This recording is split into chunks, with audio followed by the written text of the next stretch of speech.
Hello there everyone, so time to a new faction overview. This time it would be Northern Dunedain. You can already see the strengths and I agree with most of them. Just probably not consider this a weakness, the level 3 smithing. I'm gonna explain that while it's loading up. Usually would consider the smithing something to... it would be something to consider if you believe that you can get that smithing really fast. I mean, if you unless you prioritize it on most of your cities or on the production facilities, you won't actually get past the level 3 very soon because there will be other buildings that you will need to build. So that's why I don't usually consider it too much. I mean, of course, it's a weakness, but it's something that you will have to, it's not something that it will hinder you completely. You will still get good units and good defensive capabilities and such. So let's start with the basics, the overview, the first things first. 50 regions, which includes to destroy Shadow of Mordor, Isengard, and Remnants of Angmar. Now, of course, as many of you have played and or have seen me play, this means going against this capital, going to the north, conquer everything, ignore the orcs of the Misty Mountains. Hell, yeah, that's gonna be huge. You can't ignore those orcs. That's what I'm talking about. So you will always have to face two enemies there in the north. Then go south into Isengard, which means that you have to pass Dunland. You'll probably have to conquer it. Then Edithwaite will attack you. You'll probably have to conquer it. Then you'll have to attack Isengard and take it. And if there's Rohan there, you're gonna have to find a way to capture that place. And then you're gonna have to go all the way towards Mordor. Trust me, the best thing that can happen is that Mordor actually captures Rohan so that he will recapture their places, into a swift drive into Mordor. And even then, it's such a hard and long campaign. It's a very long campaign, I'm not kidding. I predict a campaign like this to go on to the 200th turn most of the time, no matter what you do. Unless you're very good or very rushing into things, to be very difficult campaign. Now you start off with far away foes. That's the truth. So you have some time to use your units. By the way, you have some units here and Yes, here. my lord. Always check the army just to see where you have some units and agents, of course, and the settlements just in the beginning. So you start off with a couple Your of units orders, that my you lord. may use to get very fast initial settlements. For instance, this army can actually reach Matraith here. I know there's a city there due to my Bree campaign. This army can actually siege Forest Terrain and Anuminas, or one or the other. I recommend the Fortress, just because Anuminas should be for due to having a good income. It has about the same. It has like 200 income. It's very low income place.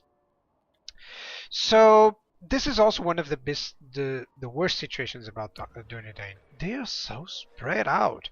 I mean, the hobbits are here and they're just denying most of what would be a good solid foothold. So you will have to start with places that you'll have to wander around. And by the way, that will create ambushes because there's a lot of ambushes that will go on.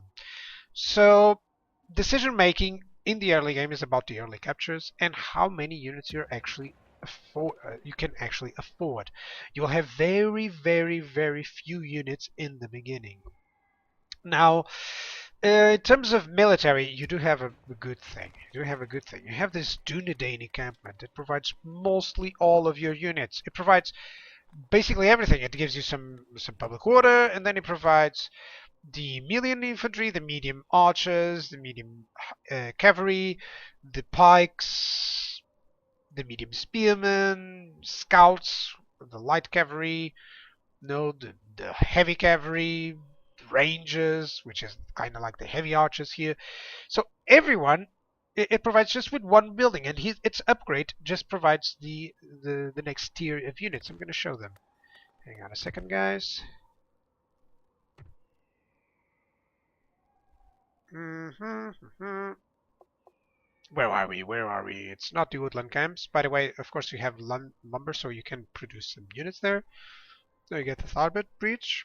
Oh, you get the Tharbad Royal Guard, by the way. These are elite pikemen, so you do get these guys. But it's going to take a while before you can actually build that. And it would be if this would, go for that. Now, there's the military encampment. You can get the military barracks for local militia, local archers, militia captains, and mounted captains. I'm going to show them in a moment. I just wanted to show the Dunedain barracks. So the Dunedain barracks, it upgrades the other ones by having Rudor archers, which are not bad. The Rudor units, you should consider them. They're medium to heavy units in most times. Like, this is a heavy unit already, which costs only this. It's a very good upkeep for that. I'll go into the upkeep in a moment. I'll just want to show you the elite units. So Dunedain men-at-arms are just amazing. That's a very good unit already. And the steel bowmen are pretty much their elite. I mean, these guys, let me show you the range. 230 meters. 32 missiles. And you can build them all around the north. So accuracy exceptional. These guys are like they're elite archers and pretty much elite archers for any other faction. Even the elves, they are comparable to the elven best ones. So that's something. And still you have the militia barracks, which means you always have some local militia who is kind of better than most militias. They're really expensive. That's the biggest problem, as you can see. And you have plenty of units that you can, that have missiles, so that'll be mostly what you can do in the beginning. And you can always recruit these units right from the start, which is amazing. Now, talking about that, let me just show you quickly in terms of the upkeep, because the upkeep for these guys is always under the 200. I mean, look at that. Only the Rudor pikes are exceptional above that. So upkeep is really good for the early game, and for the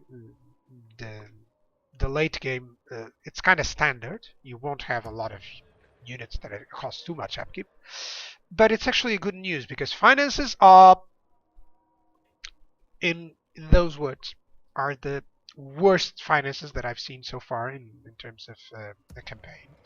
You do not start with a good income immediately. You just start with that, and as soon as you start moving these guys away, or these guys away, you will get into negative income. So pretty much it gives you the time to, hire or construct early units as fast as you can. I would build something like this and a cavalry unit pretty much.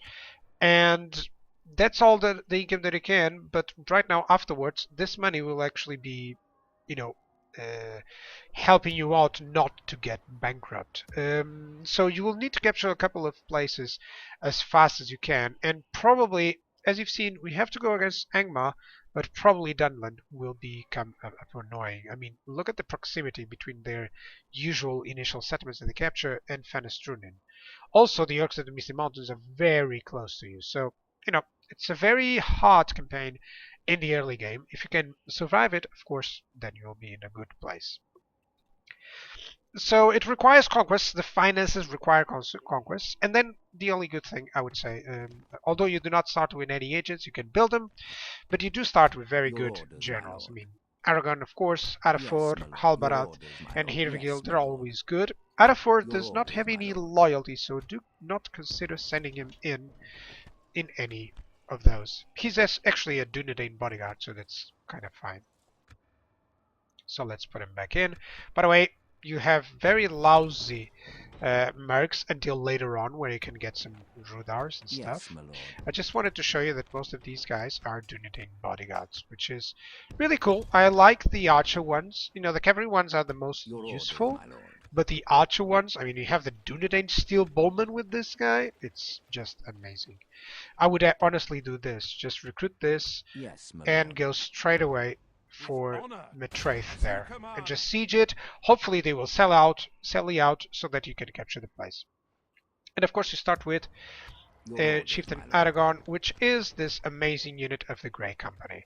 So it's always useful. This is a heavy cavalry that actually has an attack, and you still have the special ability, which is also awesome.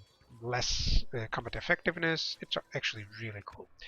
So guys, that'll be it. A very long campaign, a very interesting campaign with different unit rosters. You know, it kind of sounds like, you know, basic militia troops with some heavy troops with elves mixed in the mix, because you have as good archers as Yes, my they lord. have. But you do not have the upkeep to deal with them. So face it like the elves. You usually will have a lot of problems with the finances early on. So that is my advice to you. Be careful with the campaign. You certainly will enjoy it. I'll certainly enjoy it when it's my time to play it. So yeah, guys, if you want to comment anything, if I said anything that it's not true due to any other factor that I've mentioned, then say it. By the way, sorry, I didn't mention the buildings. Of course, the most important building is this. It's very cheap, and it means that you can get every single unit. This also helps in terms of the money that you'll spend on buildings, which will be almost zero. You know, it's very, very cheap faction in buildings. So that'll be all. Thank you guys for watching, and don't forget to watch another ones right on next day or on the playlist. Bye bye.